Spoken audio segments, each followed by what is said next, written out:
ఎటు చూస్తున్నావమ్మా? ఎందుకంతలా బాధపడుతున్నావు? కళ్ళు తెరిచి చూడు.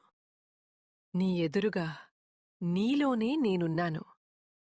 నీ కంట నీరు వస్తుంటే, ఈ జగన్మాత హృదయం ద్రవించదా? లోకమంతా నిన్ను వదిలేసినా, నీ వెన్నంటే ఉండే నీ అమ్మను నేను ఉండగా, నీకు ఒంటరితనం ఎందుకు? నీ కష్టాలన్నీ నా పాదాల దగ్గర వదిలెయ్.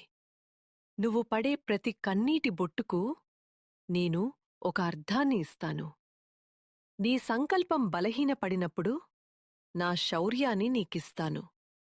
నీ మనసు గాయపడినప్పుడు నా ప్రేమతో నిన్ను నిమురుతాను. గుర్తుంచుకో బిడ్డా, చీకటి తర్వాత వెలుగు రాక తప్పదు. నీ పోరాటంలో నువ్వు ఒంటరివి కావు.